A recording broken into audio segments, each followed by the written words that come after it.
여기서 한 번 더 혼란을 느끼실 겁니다. 제가 생각하기에 분할 운동 같은 경우 특정 타겟을 하는 경우에는 수축과 이완을 더 중요하게 여기며 다른 호흡 방식이 적합하다고 생각합니다. 호흡 방식도 상황에 따라 다양합니다. 그 전에 먼저 호흡 방식을 알기 전에 알아야 하는 것이, 그런데 놀랍게도 우리가 흔히 안다고 생각하는 나이가 많은 분들 중에서도 무거운 중량을 거뜬히 들어 올리는 분들 본 적 있으신가요? 사실 나이가 30대 중반에 가까우시면 운동 능력이 떨어질 것 같다는 생각 혹시 해보셨나요? 하지만 이는 잘못된 생각이라는 것을 느꼈습니다. 아니, 이 시기야말로 몸의 잠재력을 최대한 올릴 수 있을 때입니다. 자, 중요한 것은 나이가 아니라 저의 의지와 훈련 방식이더라고요. 이 방법을 통해 단 한 분이라도 더 여러분의 삶에서 1%라도 달라질 수 있다면 저는 더 바랄 게 없습니다. 그 비결 중 하나는 바로 복압입니다. 이 복압은 허리를 단단하게 보호하는 중요한 요소로 고중량 운동을 할 때 필수적입니다. 하지만 많은 사람들이 이 복압을 정확히 어떻게 사용하는지 잘 모르거나 잘못된 방법으로 사용하고 있습니다. 오늘은 이 복압을 어떻게 이용해 허리를 보호하고 더 안전하게 더 강력한 스쿼트와 데드리프트를 할 수 있는지 알려드리겠습니다. 보통 스쿼트나 이 데드리프트를 할 때 유지하는 것이 허리를 보호하고 더 안전하게 운동할 수 있는 필수적인 요소입니다. 실제로 올림픽 역도 선수들이 이 기술을 사용하여 부상 없이 놀라운 기록을 세우기도 하죠. 복압을 잘 유지하면 중량을 올릴 때의 불안감을 덜어내고 더 나은 퍼포먼스를 보여줄 수 있습니다. 그리고 이 몸을 똑바로 세울 때 등뼈 뒤에 붙어있는 장늑근, 췌장근 등 척지 기립근이 움직이는데, 사실 복벽의 근육인 복직근, 외복사근 등 움직임으로도 복압이 높아져 똑바로 설 수 있습니다. 또한 복강의 지붕 역할을 하는 횡격막과 골반강의 바닥을 구성하는 골반 바닥근, 그리고 등 뒤에서 허리를 잡아주는 다혈근이 함께 활성화되어 복근에 힘을 주면 복압이 올라가 흉부도 올라가게 되어 똑바로 설 수 있게 됩니다. 또한 이 복압 유지를 돕는 복부를 감싸고 있는 복행근은 등 뒤쪽에서 흉요근막과 붙어 있습니다. 복행근이 수축할 때 부 근막과 흉요근막을 팽팽하게 당겨 복압을 유지하며 허리 골반 복합체 안정에 기여합니다. 한 가지 예로 허리에 벨트를 차면 복압이 더 높아져 자연스럽게 흉부가 올라가고 서기가 편해지잖아요. 복압은 허리를 보호하는 중요한 역할도 합니다. 이 허리를 굽힌 상태에서 물체를 들어 올릴 때 지렛대의 원리처럼 받침으로 작용하는 허리에 큰 힘이 실립니다. 이때 복압은 몸의 안쪽에서 받쳐주어 허리로 가는 부담을 줄입니다. 그래서 벨트를 차면 허리까지 보호되는 것입니다. 다들 한 번쯤은 운동을 조금이라도 해보셨으면 다들 한 번쯤 복압의 중요성을 알고 계시지만, 많은 분들이 이 복압을 잘못 사용해 부상을 경험하고 그로 인해 제대로 된 지도가 필요하다고 느끼십니다. 고중량 운동 시 복압은 필수적인 테크닉으로 강조되며, 특히 중량을 다루는 운동에서는 이 테크닉이 중요하게 작용됩니다. 자, 여기서 중요한 사실 발견하셨나요?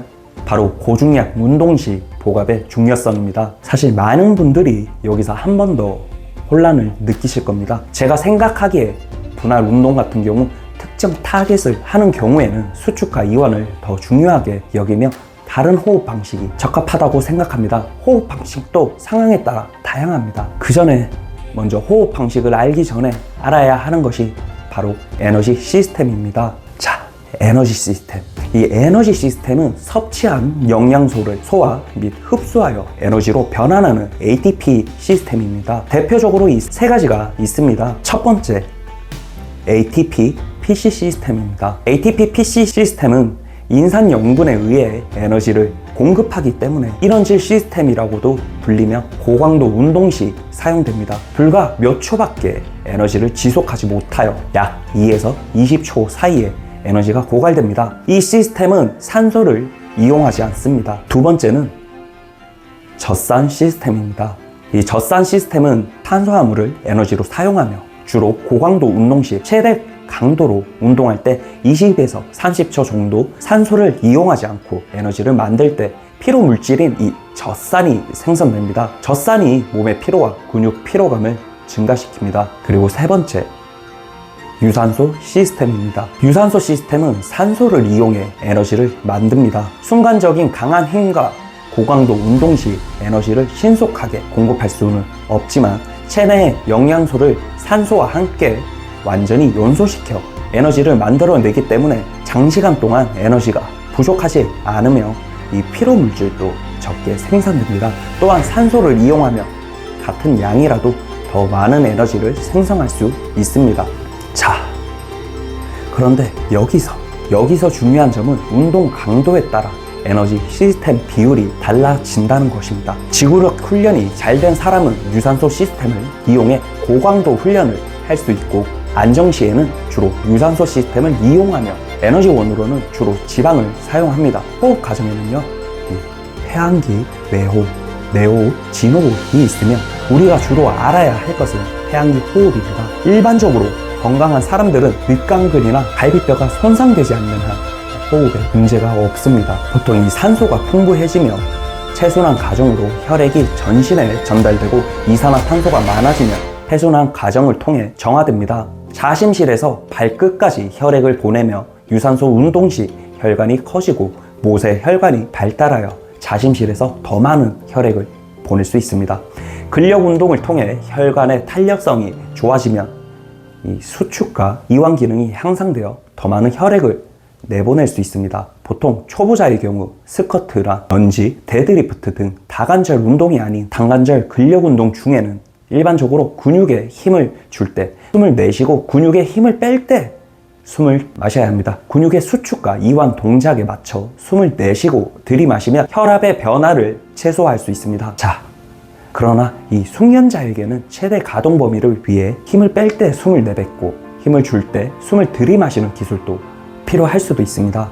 호흡은 가능한 크게 천천히 해야 하며 중간에 멈추거나 끊기지 않게 하는 것이 좋습니다. 보통 이 숨을 들이마시면 심장으로 되돌아오는 정맥 혈액이 증가하고 심장에서 나가는 혈액도 증가합니다. 반대로 숨을 내쉴 때는 혈류가 감소합니다. 자율신경계는 몸을 일정하게 조절하는 신경계로 각성과 긴장을 돕는 교감신경과 이완과 휴식을 유발하는 부교감신경으로 이루어져 있습니다. 숨을 들이마시면 교감신경이 가라앉고 부교감신경이 활성화됩니다. 자, 다시 복압으로 돌아가서 말씀드리자면 우리가 큰 힘을 줄 때 본능적으로 숨을 참는데 이유가 있습니다. 폐에 공기를 가득 채우면 복압이 올라가면서 이 상체가 견고해져 더 많은 무게를 버틸 수 있기 때문입니다. 여러분들 주변에서 흔히 볼 수 있는 풍선 인형을 생각하면 쉽습니다. 욕도나 파워리프팅처럼 척추의 견고한 지지력이 필요한 고중량 운동에서는 의도적으로 숨을 참는 발사바 호흡법이 필수적일 때가 있습니다. 역도 선수들이 벨트를 차는 것도 복압을 최대한 높이기 위한 것입니다. 복압을 높이면 높은 중량을 다룰 수 있지만 문제점도 있습니다. 뱃속에 공기를 채우면, 다시 말해 흉곽내압이 증가하며 심장으로 가는 정맥이 압박을 받아 심장 박출량이 줄어듭니다. 이때 동맥, 특히 내로 올라가는 혈류가 줄어 현기증이 나거나 심하면 실신할 수 있습니다. 바벨을 놓치거나 혹은 중심을 잃으면 큰 부상으로 이어질 위험이 큽니다. 게다가 복압이 풀리면 이 혈류가 순간적으로 늘면서 혈압이 정상치 이상으로 급격히 올라갈 수 있습니다. 이 순간 고혈압 환자에게 특히 치명적일 수 있습니다. 꼭 운동이 아니더라도 유사한 상황이 화장실에서 큰일을 볼 때나 단순 작업 중에 종종 발생합니다. 또한 초중급자는 자신의 실력을 스스로 정확히 평가하지 못합니다. 그래서 문제의 원인이 무엇인지 모를 뿐만 아니라 해결책을 쉽게 찾지 못합니다. 더 근본적으로는 해결책을 찾는 과정 자체를 중요하게 생각하지 않는 경우도 많습니다. 많은 사람들이 이 복압에 대해 정확히 배우지 못해 어려움을 겪고 있다는 점도 있습니다. 자세가 쉽게 무너집니다. 하지만 여러분들, 숙련자는 다릅니다. 리프팅에 실패하더라도 기본적인 자세의 편차는 거의 없습니다. 쉽게 말해 가볍거나 무겁거나 똑같은 자세가 나오는 것이죠. 여러분도 이 실패의 원인을 잘 알고 있으면 현재 자신의 실력을 고려해 다시 시도할지 아니면 다른 훈련으로 전환할지 판단할 수 있습니다. 숙련자는 무턱대고 무거운 무게를 들어올리는 사람이 아닙니다. 그 무게를 들기까지 정말 수없이 무게를 낮춰 자세 연습을 반복한 사람들입니다. 이러한 분들이 강점은 탁월한 힘뿐만 아니라 다양한 경험을 갖추고 있다는 점입니다. 여러 번 실패를 해보고 때로는 부상도 겪은 사람들입니다. 자, 복압을 점검하기에 앞서 먼저 자세나 가동 범위가 정확한지 파악하는 것이 중요하다고 생각합니다. 물론 이러한 점들로 인해 복압이 중요한 것이 아닙니다. 문제를 정확하게 파악하자는 것입니다. 자, 여러분들, 복압 호흡은 고중량 운동뿐 아니라 일상생활에서도 습관화하여 연습하면 좋은 방법이 될 수 있습니다. 스탠퍼드식 최고의 피로회복법의 저자 야마다 도모오는 복압 호흡의 장점을 다음과 같이 설명합니다. 복압이 높아져 체간과 척추가 안정될 뿐만 아니라 체간과 척추가 안정되면 올바른 자세를 유지하기 쉬워지고, 이렇게 올바른 자세에서 중추신경과 몸의 연계가 더욱 원활해집니다. 또한 중추신경과 몸의 연계가 원활해지면서 신체의 각 부위가 본래 위치에 제대로 자리하여 이른바 최적의 상태를 이루게 됩니다. 그렇게 이 몸의 최적의 상태를 이루면 불필요한 움직임이 사라지며 신체 기능이 향상되고 피로와 부상을 예방할 수 있습니다. 거의 나비 효과 같은 것이죠. 하지만 이 복압을 유지하기가 쉽지 않겠죠. 복압을 유지하는 것이 어렵다면 리프팅 벨트를 사용하는 것도 좋은 대안이 될 수 있습니다. 많은 사람들이 리프팅 벨트 착용 시 배에 공기를 빼고 벨트를 착용해야 하는지 궁금해합니다. 리프팅 벨트는 복압을 유지하기 쉽게 도와주며 특히 고중량 운동을 할 때는 중요한 보조 도구가 됩니다. 벨트를 착용하고 복압을 형성하면 허리를 더욱 효과적으로 보호할 수 있습니다.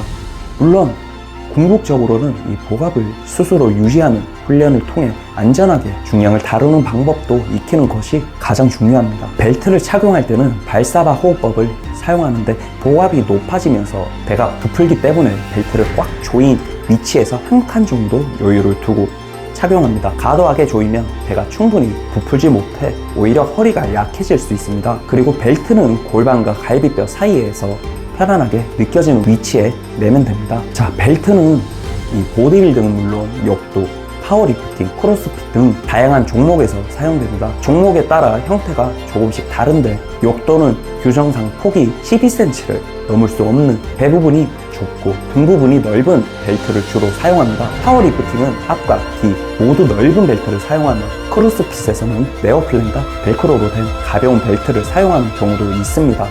일반인의 경우 역도용이나 벨크로 벨트를 고중량 스쿼트나 데드리프트에는 파워리프팅 벨트를 추천드립니다. 오늘 우리는 복압의 중요성과 이를 통해 허리를 보호하는 방법에 대해 알아보았습니다.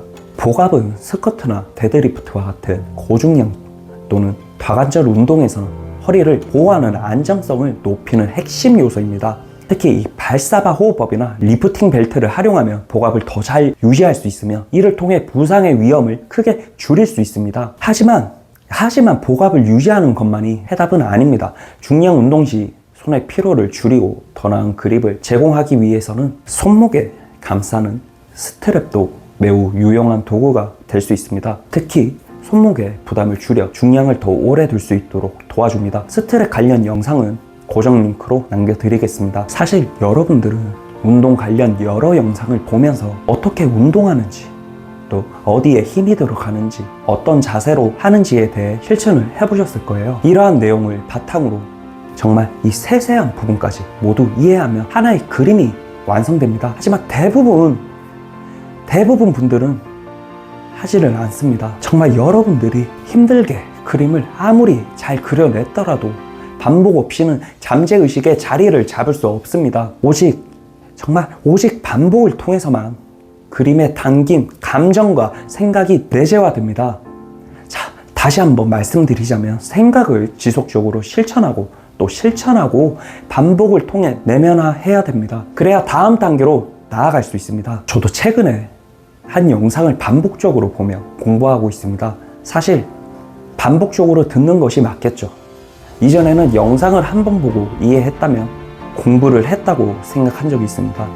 하지만 반복적으로 보는 것이 때로는 지루할 수도 있지만 그것이야말로 진정한 공부 방법임을 느꼈습니다. 영상 하나를 보더라도 공부하는 관점, 가르치는 관점, 말하는 의도가 무엇인지 또 다음 내용이 무엇일지를 생각하며 다양한 관점에서 접근해 보니 정말 새로운 깊이를 경험하게 되었습니다.